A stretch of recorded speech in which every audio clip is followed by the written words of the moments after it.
Hello students, कैसे हैं आप सब। तो आज मैं आपको हिंदी एचटेट के लिए करा रही हूँ। प्रैक्टिस क्वेश्चन है, इसकी प्लेलिस्ट अवेलेबल है। इसमें मैंने कुछ कॉन्सेप्ट भी करा दिए थे और साथ के साथ अब इसमें प्रैक्टिस क्वेश्चन चल रहे हैं, तो मैंने दोबारा से शुरू किया है। एक ही प्लेलिस्ट में आपको ये मिल जाएगी। और दूसरा, मैंने बहुत सारी प्रीवियस ईयर क्वेश्चन आपको हिंदी के या बाकी सब्जेक्ट्स के करा दिए हैं। टीजीटी, पीजीटी, पीआरटी के लिए प्लेलिस्ट है एचटेट 2024 या 2025 के नाम से, तो आप उसमें देख सकते हैं। तो यहाँ विलोम शब्द दिया गया है, आपको सही विलोम शब्द बताना है कि सही विलोम शब्द क्या है। तो अग्नि का क्या है सही विलोम शब्द? आग, दहन, अनल या फिर जल। तो अग्नि का जो विलोम शब्द हो जाता है वो हो जाता है जल। इसके बाद अग्रज है। अग्रज का विलोम शब्द क्या होता है? अग्रज होता है बड़ा भाई, तो अग्रज का विलोम शब्द है अनुज। अनुज मतलब छोटा भाई। इसके बाद है अच्छा। तो अच्छा का विलोम शब्द क्या है? बुरा, खराब, गंदा या भ्रष्ट। बताइए अच्छे के साथ क्या विलोम शब्द यूज़ करना सही है? तो ये होता है बुरा। अच्छा बुरा, ठीक है, विलोम शब्द। इसके बाद है अंत। अंत का प्रारंभ होगा, शेष होगा, समाप्त होगा या अल्प होगा। तो अंत का क्या है आंसर? ये है प्रारंभ। देखिए बहुत इजी है, आपको भी बहुत इजी लग रहे होंगे, मेरे को भी बहुत इजी लगते हैं, लेकिन जब हम एग्ज़ाम करने जाते हैं ना, तो एक बार अगर प्रैक्टिस करके चले जाएं तो ज़्यादा अच्छी बात है। तो बहुत इजीली और हमारा समय बचता है जल्दी से करने के लिए, हमें सोचना नहीं पड़ता। इसके बाद है अचल। तो अचल का क्या है? विचल, सजल, वितल या चल।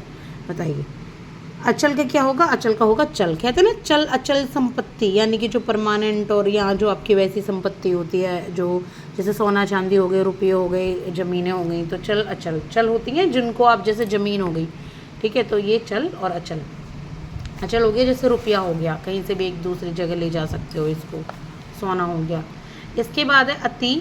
तो अति का विलोम शब्द क्या है? अधिक, बहुत, अल्प या कम। अति, अति का क्या हो जाएगा? जैसे अति की हुई है या अति है ये चीज़ तो बहुत ज़्यादा, तो ये है कम। अति मतलब होता है अधिक, तो कम हो गया इसका उल्टा, यानी कि विलोम शब्द। इसके बाद अत्यधिक।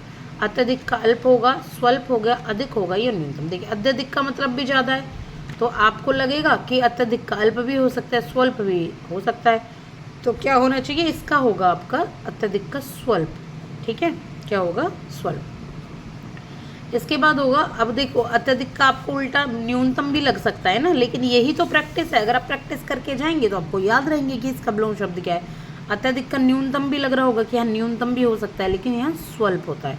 अंधकार का अंधेरा हो गया, रात्रि हो गया, प्रकाश हो गया या दिन हो गया। तो इसका तो बहुत आराम से आप बता सकते हैं, अंधकार का क्या हो जाता है? प्रकाश, ठीक है। अतिवृष्टि। अतिवृष्टि मतलब बहुत ज़्यादा बारिश हो गई, तो अनावृष्टि है। वर्षा है, वर्षा नहीं है, वृष्टि है, तो क्या हो जाएगा इसका? अनावृष्टि, यानी कि बारिश नहीं हुई है या कम हुई है।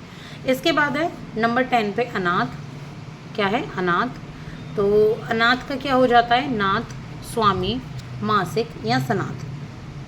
क्या हो गया, हो जाएगा? बताइए अनाथ मतलब अनाथ का हो जाएगा या सनाथ। अनाथ मतलब जिसका कोई है नहीं, तो सनाथ। इसके बाद अनुकूल का मनोकूल, अनुकरण, प्रतिकूल या मनस्वी। अनुकूल का जो आंसर होगा वो हो जाएगा प्रतिकूल। इसके बाद है अनुराग। तो अनुराग का क्या होगा? राग, विग्रह, विराग, विग्रह या स्नेह। क्या होगा अनुराग का? यहाँ हो जाएगा इसका आंसर विराग। इसके बाद अंत। तो अंत का क्या होगा? श्री गणेश, आदि, शुरुआत या समाप्त। अंत यानी कि किसी काम का अंत हो जाना, तो इसका हो जाएगा श्री गणेश होना, ठीक है। अंत का अब लग रहा होगा ना, शुरुआत भी है यहाँ पे, तो यहाँ श्री गणेश दिया हुआ है। देखिए मैं आपको बता दूँ आंसर में, लेकिन अंत का शुरुआत भी कहीं ना कहीं हो सकता है कि अंत का शुरुआत है, लेकिन यह श्री गणेश है आंसर। तो आप देख लीजिएगा आपके जैसे एग्जाम में, उसके अकॉर्डिंग आप इसको अपना, अपना का अपनत्व है या फिर मित्र है या फिर पराया है, शत्रु है। तो अपना का क्या है? पराया। इसके बाद अपमान। अपमान का आंसर क्या है? मान, सम्मान, वर्तमान या स्वाभिमान। तो अपमान का क्या हो जाएगा? बताइए अपमान का क्या हो जाएगा? सम्मान, ठीक है, नंबर बी। इसके बाद है अपेक्षा। अपेक्षा करना। तो इच्छा, प्रविच्छा, स्वेच्छा तो एक ही बात है, अपेक्षा की पर्यायवाची है। उपेक्षा इसका राइट आंसर हो जाएगा। इसके बाद है अमर। तो अमर का क्या हो जाएगा? मृत्यु, सुधा, मृत्यु या गर्भ। बताइए क्या हो जाएगा? अमर। अमर मतलब जो अमर हो, मरे ना, तो इसका हो जाएगा मृत्यु, यानी कि मरना ही है। इसके बाद अल्पायु। तो अल्पायु का क्या है? चिरायु, उम्रदराज और नश्वर या सनातन। अल्पायु का क्या होता है? चिरायु, उल्टा शब्द, ठीक है, विलोम शब्द। इसके बाद है अस्त। अस्त का उदय है, विकास है, निर्माण है या सृष्टि है। अस्त का सूर्य अस्त हो गया, बताइए क्या है इसका? इसका है उदय। क्या हो जाएगा? उदय। इसके बाद है आकर्षण, तो आकर्षण का क्या होगा? प्रतिकर्षण, विकर्षण, सम्मोहन या फिर विरत। क्या हो जाएगा बताइए? आकर्षण, आकर्षण का हो जाएगा विकर्षण। क्या हो जाएगा? विकर्षण। अभी थोड़े से और हैं, बस उन्हें पूरे कर लेते हैं, ठीक है। बहुत ही आसान से हैं, ज़्यादा परेशानी की बात है नहीं इनमें। इसके बाद है देखिए आकाश 21 पे, तो गगन है, वसुंधरा है, नभ है या पाताल है। तो आकाश का क्या हो जाएगा? पाताल। आकाश पाताल एक कर देना, है ना, पाताल हो गया।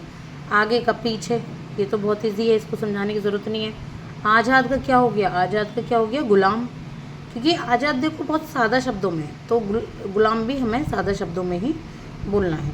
इसके बाद हो गया आपका आदान का प्रदान, आदान प्रदान सुना होगा ना, आदान का प्रदान। इसके बाद आधुनिक का क्या हो जाएगा? आधुनिक का हो जाएगा प्राचीन।